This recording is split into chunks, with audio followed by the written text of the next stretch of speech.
How you guys doing? Welcome to KT's Universe. On this little segment, I wanted to give you some information that I actually been reading from. His name is Deepak Chopra. He has some really intellectual information that has to do with basically mind, body, and spirit, and you kind of keeping yourself grounded while you're in this internet marketing world, or shit while you're just working. Period in your 8 to 5. It just keeps you grounded to be self-empowered in just dealing with everyday situations, whether you're feeling like you want to leave a job or whether you just need a little bit of encouragement. There's always somebody to help you out, and you have to realize that the world goes in relationships. Everybody helps each other out. So I was just reading this and it was really empowering, and I want you guys to kind of just sit back and listen and check it out. This is my backyard, and I kind of sit back here and listen to all these birds chirp and get a peace of mind as well. So just hear me out here. It's called the 5 Steps to Harness the Power of Intention. This is step 1. It's called Slip into the Gap. Most of the time our mind is caught up in thoughts, emotions, and memories.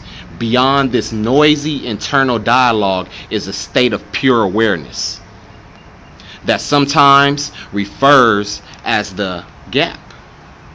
One of the most effective tools we have for entering the gap is meditation. Meditation takes you beyond the ego mind into the silence and stillness of pure consciousness. You hear that? Meditation takes you beyond the ego mind into the silence and stillness of pure consciousness.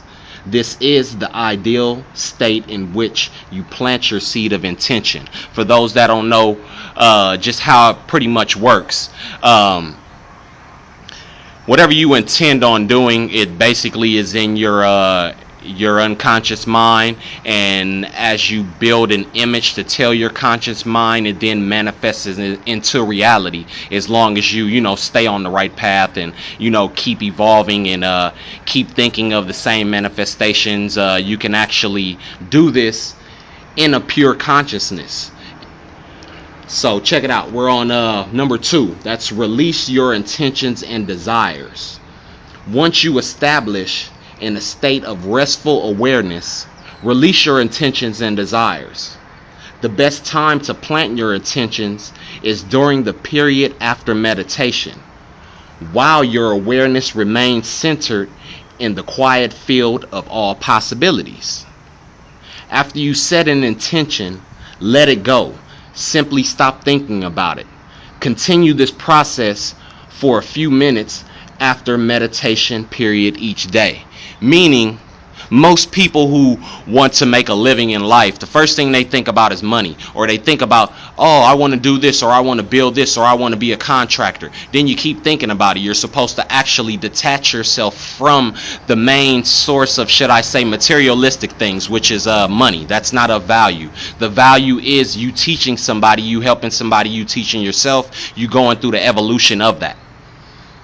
Number 3, remain centered in a state of restful awareness. Intention is much more powerful when it comes from a place of contentment than if arises from a sense of lack of need. Stay centered and refuse to be influenced by other people's doubts or criticism. You hear that? Stay centered and refuse to be influenced by others' doubts or criticism.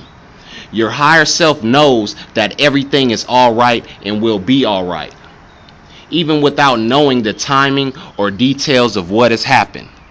Meaning that regardless, when you go anywhere in life or you deal with anything in life, somebody's always going to doubt you. Somebody's always going to tell you can't do that, or the process might be too long, or it's too many steps, you shouldn't do that.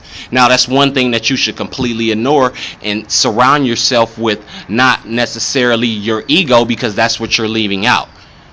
You're surrounding yourself with the positivity involvement of your self-being, meaning that you're stepping up a level by learning these things. Number 4, detachment from the outcome.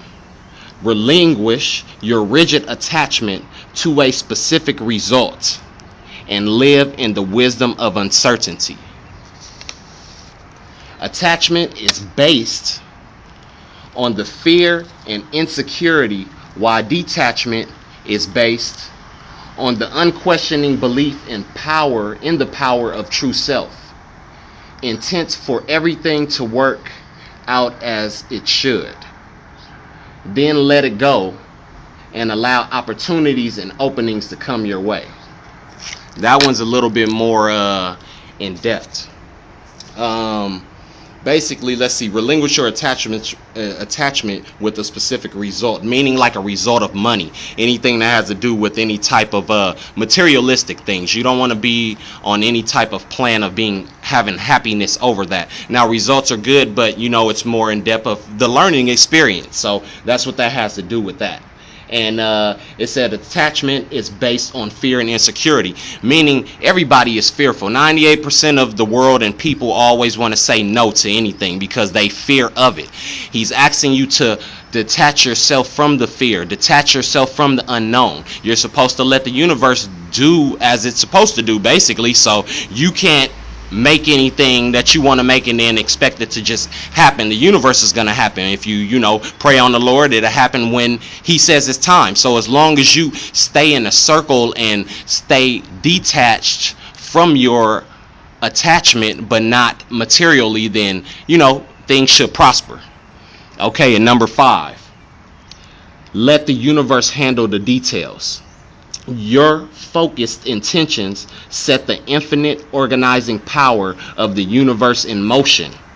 Let me say that again. Your focused intentions set the infinite organizing power of the universe in motion. Trust that infinite organizing power to orchestrate the complete fulfillment of your desires. Don't listen to the voice that says that you have to be in charge. That obsessive vigilance is the only way to get anything done. Listen, don't listen to the voice that says that you have to be in charge. That obsessive vigilance is the only way to get anything done. The outcome that you try so hard to force may not be as good for you as the one that comes naturally. You have released your intentions into fertile ground of pure potentiality, and they will bloom when the season is right. So, all in the sum, that's letting you know that the universe goes round. If you do everything right, if your intentions are right, if you plant your seed on intention into your unconscious mind, and then it evolves in your conscious mind, and consciously your images will manifest into a pure potentiality of what you want to do in life, and you should succeed at it as long as you detach yourself from the materialistic stuff and all the negativity. So these 5 steps that I have learned has really enlightened me, and I just wanted to share with you guys for those who just need a little enlightenment, because I know I do. So I just hope you guys like what you hear, and I'm going to be doing more videos like this, just to keep things going and keep your brain fresh and ready for the world. So please give me your comments, please subscribe at the bottom, and have a wonderful day.